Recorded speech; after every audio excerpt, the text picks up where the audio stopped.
Өңірде сайлау нәтижесі ешқандай арыз шағымсыз, құқық бұзушылықсыз өтті. Бұл туралы облыстық орталық сайлау комиссиясының төрағасы мәлімдеді.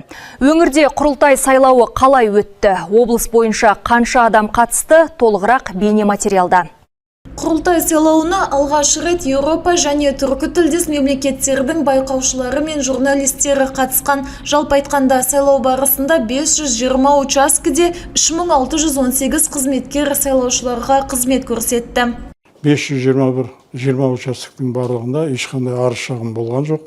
Сол сияқты облыстағы құқық қорғау органдарына да сайлаушылардың тарапынан, байқаушылардың тарапынан ешқандай арыз шағым тіркелген жоқ. Енді қазір біздің негізгі жұмысымыз кешкі 8-ден кейін барлық сайлау комиссиялары сайлаушылардың берген дауыстарын санайды. Тараздықтар дауыс беру күні креативтен қалыс қалмады. Қаладағы сайлау учаскелерінде ұлттық ойындар ойнатылып, концерттік бағдарламалар ұйымдастырылды.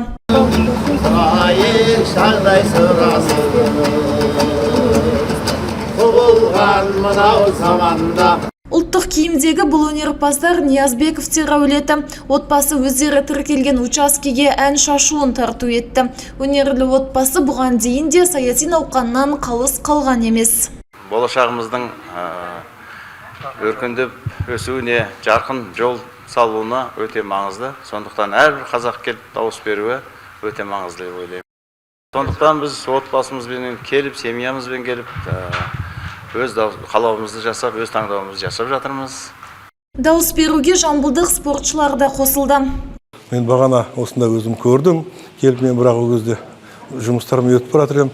Біздің аңыз спортшымыз, ең бүкіл әлемге танытқан, бүкіл қазағымызға белгілі спортшымыз Елдос Сметов осы жерге сайлауға келіп, өз таңдауын жасап, өзінің дауысын беріп кетті. Ол да біздер үшін, бүкіл спортшылар үшін, Қазақстан үшін үлкен мақтаныш. Қалада тұратын өзге этнос өкілдері де науқаннан шет қалмады. Өзбек этносының 50-ге жуық өкілі бір учаскеге жиналып, өз таңдауларын жасады. Олар дауыс беру арқылы ел болашағына қатысты маңызды шешімге өз үлесін қосуды ұйғарған.